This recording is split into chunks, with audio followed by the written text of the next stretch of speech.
I used to think being smart was something you were born with. That was before Elon Musk walked into my calculus class. I was in the third row from the back, left side, next to the window.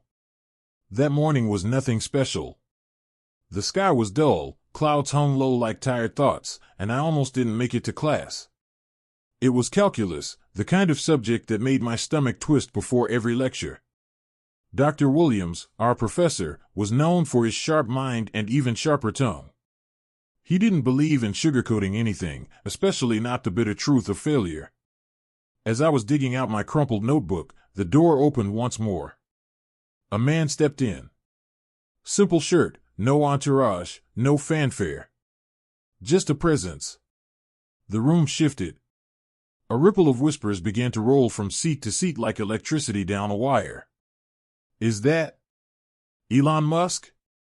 No way, can't be. Dude, it is. I've seen 100 interviews. That's him. I looked up, really looked, and felt a weird jolt in my chest. It was him. The guy who wanted to send humans to Mars. The one who turned science fiction into headlines.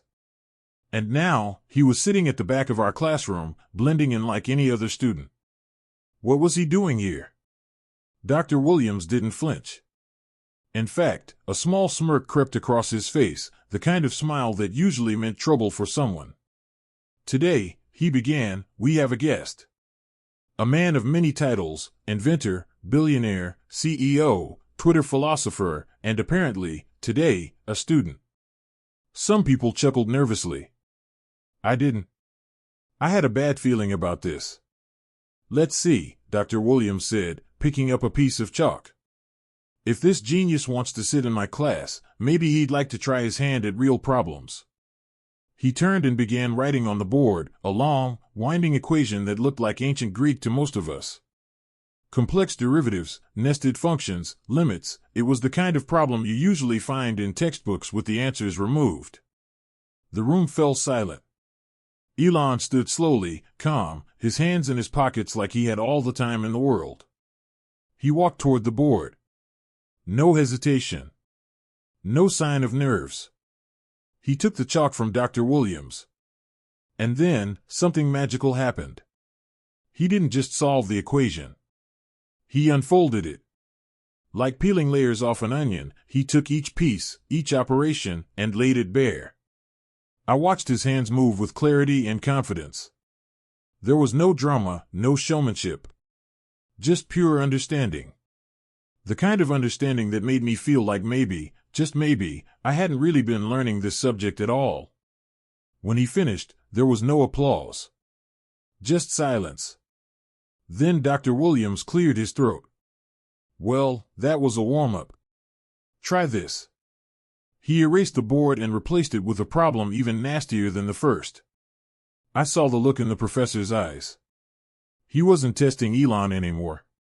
He was challenging him. Once again, Elon stepped forward. This time, as he worked, he began to speak. Calculus, he said, isn't just about numbers. It's about change. How things move, grow, shrink. If you want to understand the universe, you need to understand change. His voice wasn't loud, but it had weight. The kind of weight that makes you stop scrolling and listen. He continued solving the problem as he spoke, pausing only to explain what he was doing, why this step led to the next, how this derivative predicted that behavior. I don't remember taking notes. I remember feeling awake. Dr. Williams wasn't done. Not by a long shot. He wrote another problem on the board, so advanced, even the best students in class whispered under their breath. This one took time. Elon stared at it longer than before. He even paused. For a second, I thought, there. That's it. He's stumped. But then, the chalk moved. Slowly at first. Then steadily. Like a code being cracked in real time. 15 minutes passed. I didn't breathe for most of them. When he finally stepped back, the answer was there, complete, precise, beautiful in its own strange way. Dr. Williams didn't speak. His arms were still crossed, but something in his posture had shifted. Respect? Surprise? Defeat? Maybe all three. A girl near the front raised her hand, voice shaking. Mr. Musk, how do you know all this? You're not a professor. How did you learn it? Elon smiled. Not the kind of smile you use on stage. The real kind. I was just curious, he said. I read books. Asked questions. Got things wrong. Then tried again. Math matters. If you want to understand how the world works, you can't run from it. His words hit something inside me. Not just because they were true, but because they were simple. There was no mystery to his brilliance, only persistence. From that moment on, the class changed. Not just because Elon Musk was in the room, but because for the first time, I realized I had been approaching learning all wrong. I was chasing grades, deadlines, checkboxes. He was chasing why. And that made all the difference. Curiosity. That was the word that echoed in my mind for days after that class. It wasn't the math. It wasn't even Elon Musk's genius. It was the way he described learning, not as a task, but as a quest. A search for understanding fueled not by obligation, but by wonder. I had never looked at education that way before. For me, school had always been a staircase, each grade, each class, a step to climb. I never questioned why I was climbing or what waited at the top. I just kept going, head down, breath short, waiting for it all to be over. But after that day, something shifted. It wasn't immediate. It was quiet, like the way light gradually fills a dark room at sunrise. I found myself returning to concepts we had covered months ago, not because I had to, but because I wanted to understand them better. I started visiting the library. Not to cram for exams, but to explore. To learn. It was a strange feeling at first, to study without a deadline chasing me. It felt like swimming without someone timing my laps. And for once, I wasn't trying to beat anyone else to the finish. I just wanted to know what was beneath the surface. One night, a week after Elon's visit, I stayed up until 3 a.m. reading about differential equations. Not because it was on the syllabus, it wasn't, but because I was fascinated by how they could describe everything from the growth of bacteria to the movement of planets. It was like discovering a new language that could explain the hidden rules of the universe. In class, things began to feel different too. I wasn't the only one who changed. My classmates, especially the ones who had looked unimpressed that day, were suddenly more engaged. Questions were more thoughtful. Discussions lasted longer. Even Dr. Williams seemed different, less rigid, more reflective. Maybe we all had something awakened inside us. One morning, after class, I stayed behind. I wasn't sure why. I just stood there, watching the chalk dust settle on the board. Dr. Williams noticed. He looked at me with a tired kind of curiosity. "You stayed late," he said, brushing off his sleeves. I hesitated, then asked, "Did you know he could do all that?" He gave a soft, almost imperceptible laugh. "No. I thought he'd crumble under pressure. I wanted him to. That's not something I'm proud of."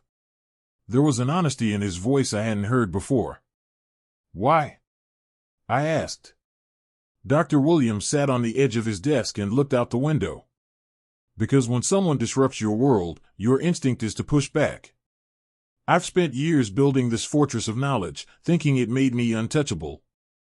But then he walks in and teaches my class better than I ever have, with nothing but a piece of chalk and a bit of passion. I didn't know what to say. The man who once loomed over us like an academic sentinel now looked like someone realizing he might have locked the gate to his own growth. "What changed for you?" I asked softly. He was quiet for a moment. Then, with surprising calmness, he said, "I remembered why I started teaching in the first place." That sentence stayed with me. It's easy to forget your why when you're buried in how.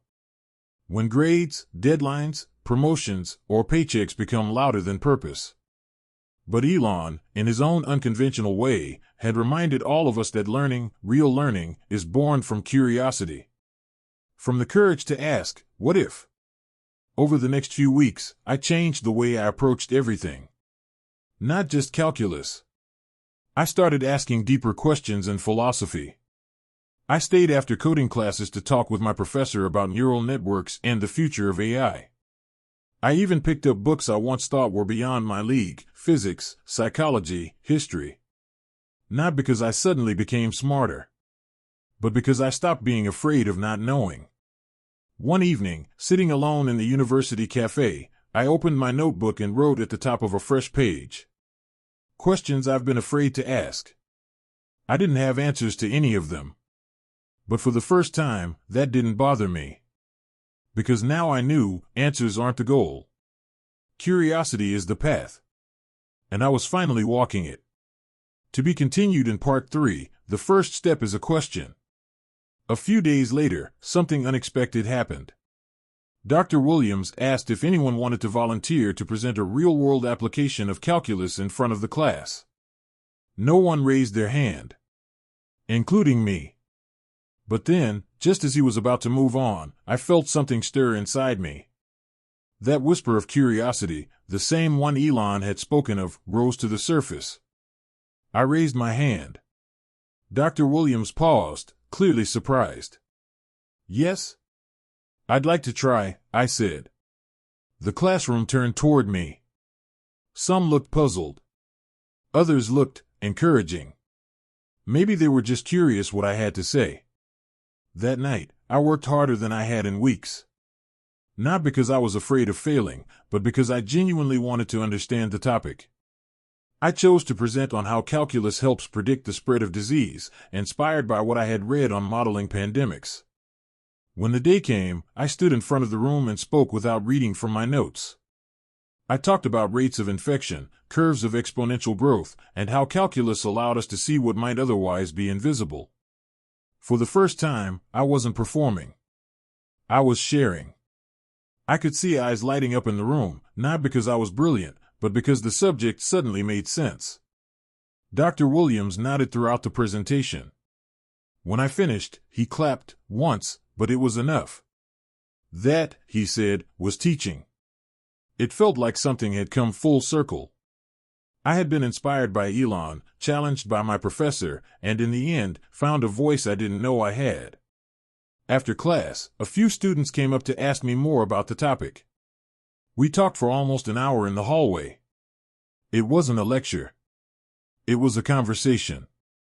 That day, I realized something important: curiosity is contagious. One person's passion can ripple outward and spark a fire in others. Elon had passed it to us.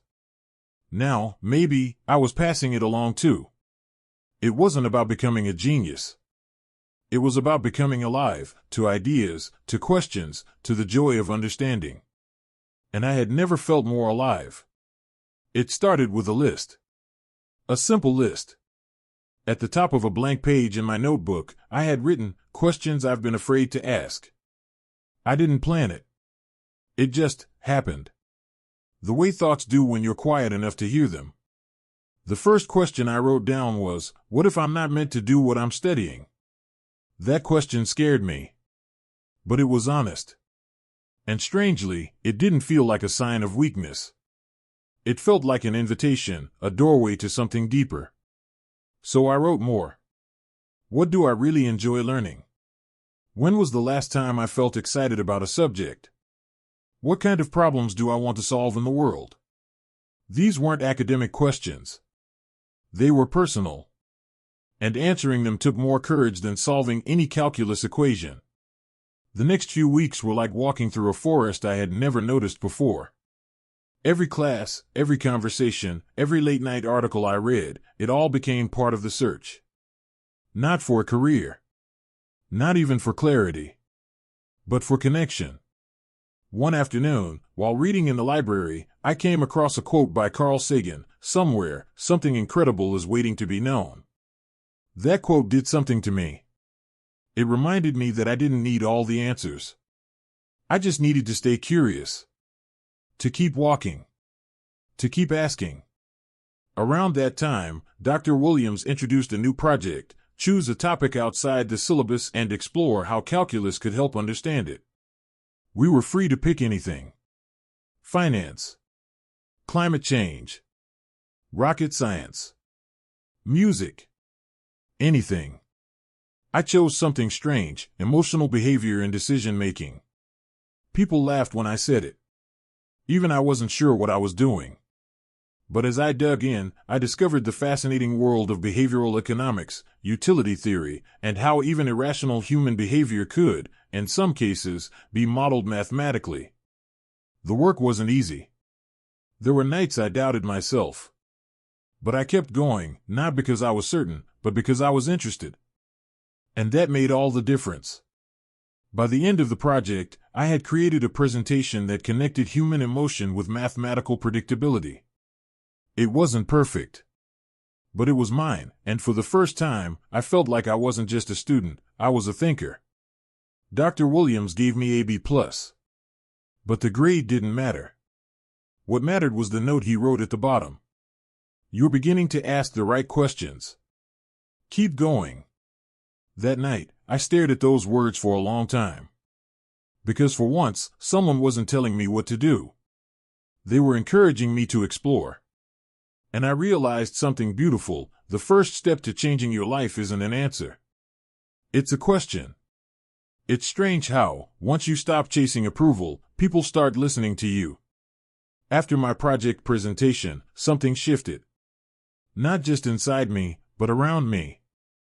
Friends who used to skip class started asking me for help, not just with assignments, but with understanding. They wanted to know how I made learning look fun. I didn't have a formula. I wasn't smarter. I had just stopped being afraid of not knowing. And that gave me a kind of quiet confidence, not the loud, flashy kind, but the steady kind that grows when you're walking your own path. One afternoon, I was sitting in the campus cafe, buried in a book about game theory, when Maya, a classmate who always sat in the back, slid into the seat across from me. "Can I ask you something?" she said. I nodded. "How did you get here?" Like, not just understanding the material, but actually caring about it. I closed the book. No one had ever asked me that directly. "Honestly?" I said. I stopped trying to look smart and started letting myself be curious. I asked questions I was scared to ask. I allowed myself to look dumb, and then learned anyway. She looked at me for a moment, then said quietly, "I want that. I want to feel like I'm learning for me, not for some grade or job title." I smiled. Then maybe the first step is just asking the questions you've been avoiding. That conversation stayed with me. Over the next few weeks, I found myself in more conversations like that. Sometimes it was in the library, sometimes after class, sometimes in random hallways. And I started to realize something. I was becoming the kind of guide I had once needed. Not a tutor. Not a mentor. Just someone willing to say, "Yeah, I don't get it either. But let's figure it out." That, I learned, is sometimes all people need. Elon Musk had done that for us. He didn't come in with a lecture. He didn't act like a guru. He just showed up, curious, open, and willing to explore. And now, it was my turn to pay that spirit forward. One Friday afternoon, Dr. Williams asked me to stay after class. We hadn't really spoken much since the project. He cleared his throat and said, "I've been watching you. You've changed the way this class thinks. The way I think." I didn't know what to say. He continued, "I want to try something new next semester. More discussion, more exploration. Less rigid lecture. I was wondering, would you consider helping me design it? From a student's point of view." I blinked. "You want my help?" He chuckled. "You helped me see what I forgot, that teaching isn't just about transferring knowledge. It's about igniting curiosity. And you've done that better than I have lately." That moment felt surreal. Just a few months ago, I had felt lost. Directionless. Like my place in the academic world was shaky at best. Now, I was being asked to help shape it. Not because I had all the answers, but because I had finally learned how to ask the right questions. The next semester didn't start with a syllabus. It started with a question written on the board. What do you want to understand, and why does it matter to you? That was Dr. Williams' idea, or maybe it was ours. Either way, it changed everything. Students walked in, confused at first. No textbooks on desks, no formal seating chart, no lecture slides humming on the projector. Just that one question, waiting for someone brave enough to answer it. And slowly, they did. We turned the classroom into a space for inquiry. For exploration. Dr. Williams still taught, but now he listened more. He asked more than he answered. He gave us permission to wrestle with the unknown, to not just consume information but to challenge it, reshape it, own it. We built projects from our own interests. Some studied climate models. Others looked at algorithms behind dating apps.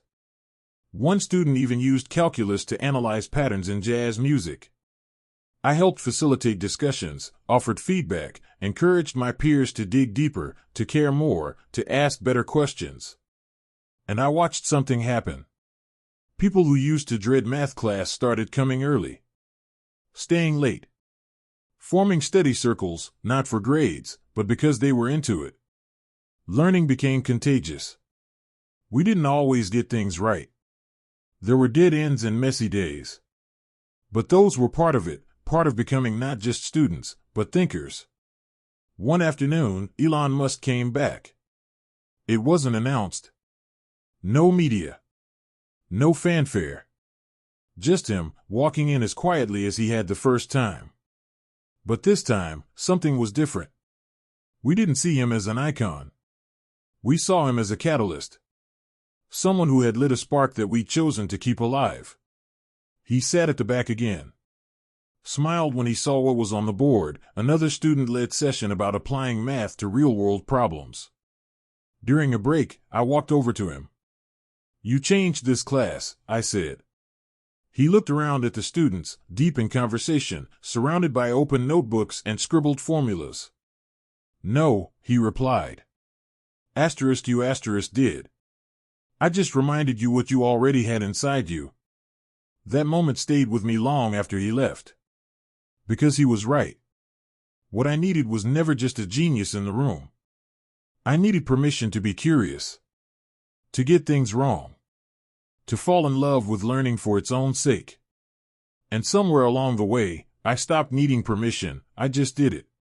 That classroom became more than a space with desks and equations. It became a place where people learned how to think, how to feel brave enough to ask hard questions, and how to lead each other toward discovery. It became a beginning. Years later, I look back and realize I don't remember all the formulas. But I remember how it felt to learn. I remember the people. The growth. The spark. And I carry that with me, in every conversation I have, every challenge I face, every time I hear someone say, "I'm not good at this," and I get to smile and say, "Maybe you just haven't asked the right question yet." Because real education was never about the classroom. It was about becoming someone who could carry that light into the world. And now, it's my turn to pass it on.